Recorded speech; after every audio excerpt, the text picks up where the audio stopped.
The Girl with the Red Dress। Mumbai की एक सुनसान गली में सालों से वीरान पड़ा हुआ एक हवेली खड़ा था।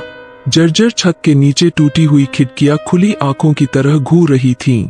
रात के सन्नाटे में इस हवेली से कभी कभी हल्की सी हंसी और कपड़ों के सरसराहट की आवाजें सुनाई देती थीं। यहाँ रहने वाली एक लाल ड्रेस पहनी हुई भूतिया लड़की की कहानी थी, जिसे कभी कोई नहीं देख पाया था। आर्यन, एक डॉक्यूमेंट्री फिल्म मेकर, इस कहानी से रोमांचित हो उठा।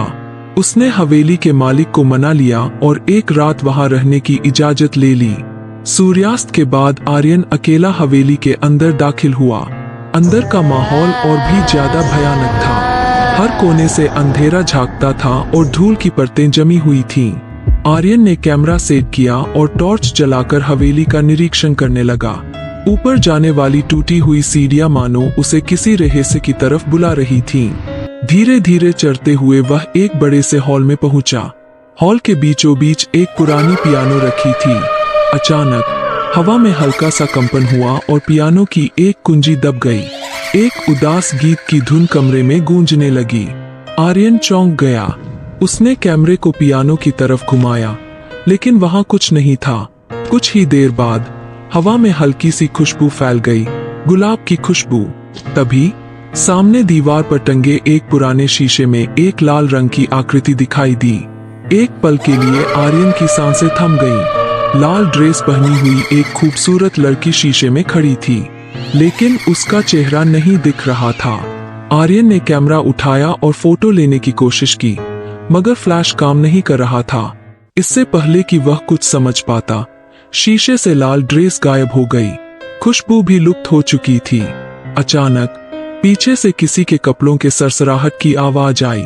आर्यन घबरा कर मुड़ा, लेकिन वहां कुछ नहीं था। सिर्फ हवा में हल्की सी ठंडी लहर दौड़ रही थी। उसके हाथ पैर कांपने लगे।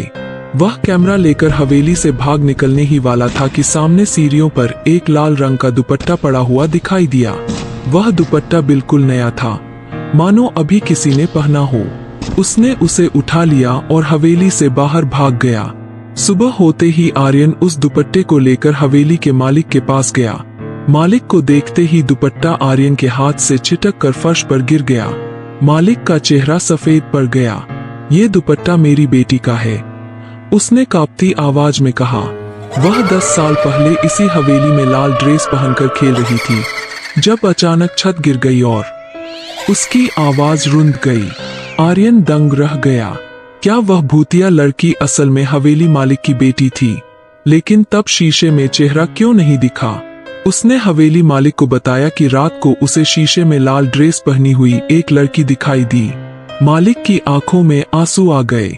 वह हर रात शीशे में आती है, ये दुपट्टा ढूंढती है।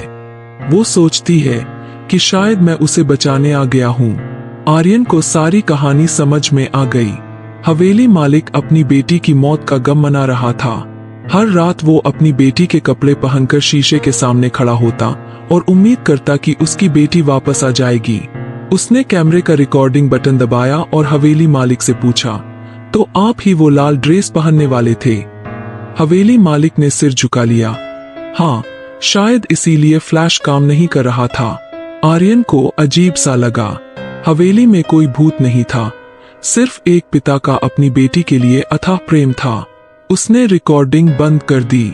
कुछ दिनों बाद आर्यन ने अपनी डॉक्यूमेंट्री फिल्म रिलीज की। फिल्म में हवेली का रहस्य और हवेली मालिक की कहानी दिखाई गई। फिल्म बहुत सफल रही। लोगों को ये जानकर अजीब लगा कि भूतिया कहानी के पीछे एक पिता का दुख छिपा हुआ था। हवेली अब भी वीरान है, लेकिन अब रातों को वहां से सिर्फ सन्नाटा सुनाई देता है। कभी कभी हवा में हल्की सी खुशबू आती है, गुलाब की खुशबू। शायद वो आखिरी विदाई हो एक पिता से उसकी बेटी को।